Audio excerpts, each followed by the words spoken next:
अगर आप भी सरकारी नौकरी की तैयारी कर रहे हैं और वैकेंसी का इंतजार है तो ये खबर अब आपके लिए है। जी हाँ, एनटीपीसी में बम्पर वैकेंसी आई है। आज इस वीडियो के जरिए आपको बताएंगे कि कितनी संख्या में ये वैकेंसी आई है, साथ ही आपकी आयु सीमा क्या होनी चाहिए, आपका एजुकेशन क्वालिफिकेशन क्या होना चाहिए, किस तरीके से आप इसके लिए प्रिपरेशन करेंगे और इसकी अंतिम तारीख कब तक है। तो आप हमारे साथ अंत तक बने रहिए। तमाम अपडेट इस वीडियो के जरिए आपको हम देने वाले हैं।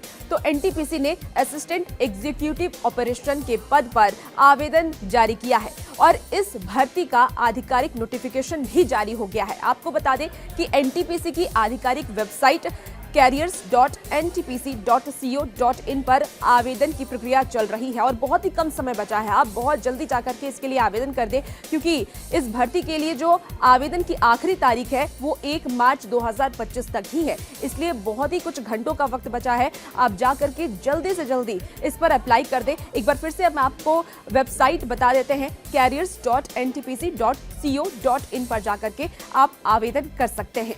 तो चलिए अब आपको ये भी बता देते हैं, क्योंकि रिजर्वेशन भी है, तो ऐसे में कौन से वर्ग में कितने पद खाली हैं उसके बारे में अलग अलग जानकारी आपको विस्तार से दे देते हैं। अनारक्षित वर्गों की अगर बात कर लें तो 172 पद हैं, यानी कि 172 पद है। EWS पे 40 पद है, OBC के लिए 82 पद है, SC के लिए 66 है और इसके साथ ही ST के लिए 40 पद है। तो ये रिजर्वेशन के हिसाब से कैटेगराइज किया गया है कि इन वर्गों के लिए इतने इतने पद खाली हैं। अब चलिए आपको आयु सीमा के बारे में बता देते हैं कि आपकी एज लिमिटेशन क्या होनी चाहिए, क्योंकि बहुत सारे ऐसे कैंडिडेट्स होते हैं जो कि कंफ्यूज हो जाते हैं कि क्या वो इसके लिए अप्लाई कर सकते हैं या अप्लाई नहीं कर सकते हैं, क्योंकि एज लिमिटेशन बहुत ज़्यादा हो जाती है सरकारी नौकरी में। तो एनटीपीसी के लिए जो ये वैकेंसी आई है उसकी जो एज लिमिटेशंस हैं वो अधिकतम आयु वर्ष जो है वो 35 साल है। अगर आप 35 साल के ज़्यादा के हैं तो आप इसके लिए अप्लाई नहीं कर सकते हैं। आपकी सबसे ज़्यादा आयु जो होनी चाहिए वो 35 वर्ष होनी चाहिए। इससे ऊपरी के लिए ये बिल्कुल भी अप्लाई नहीं कर सकते। अगर आप आरक्षित वर्ग से आते हैं तो नियम के अनुसार आपको इसमें छूट मिल सकती है। अब चलिए सैलरी के बारे में भी डिटेल बता देते हैं, क्योंकि बहुत सारे कैंडिडेट्स ऐसे भी होते हैं जो सैलरी के बारे में जानना चाहते हैं कि आने वाले वक्त में उनकी सैलरी कितनी होगी। तो असिस्टेंट एग्जीक्यूटिव ऑपरेशन के पद पर चयनित अभ्यर्थियों की हर महीने की सैलरी 55,000 रुपए है, यानी कि 55,000 रुपीज आपको मंथली पेमेंट किया जाएगा, पैसे दिए जाएंगे।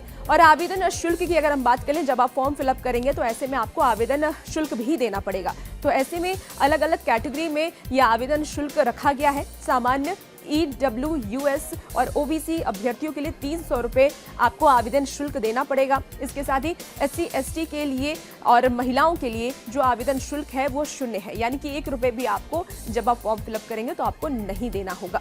अब आपको बता दें कि एनटीपीसी के इस भर्ती में उम्मीदवार लास्ट डेट का इंतजार किए बिना ही जल्दी से जल्दी आवेदन कर लें, और हमने आपको बताया कि 1 मार्च इसका आखिरी तारीख है, इसलिए आप जल्द से जल्द इसमें आवेदन कर लें। और इस भर्ती से संबंधित अन्य किसी भी जानकारी के लिए आप आधिकारिक वेबसाइट पर जा सकते हैं, वहां से आपको पूरी जानकारी मिल जाएगी। उम्मीदवारों को किसी भी मान्यता प्राप्त विश्वविद्यालय से BE, BTech डिग्री, इसके साथ ही मैकेनिकल, इलेक्ट्रिकल में न्यूनतम 40% अंकों के साथ होनी चाहिए और साथ ही ऑपरेशन और मेंटेनेंस में न्यूनतम 1 साल का अनुभव भी होना जरूरी है। योग्यता संबंधित अन्य डिटेल आप वेबसाइट पर जाकर के चेक कर सकते हैं। जो आधिकारिक वेबसाइट हमने आपको बताया उस वेबसाइट पर जाकर के और भी योग्यता की विस्तार से जानकारी आप देख सकते हैं। और भी ऐसी ही वैकेंसी से अपडेट वीडियोस के लिए आप हमारे साथ बने रहिए और देखते रहिए कड़क।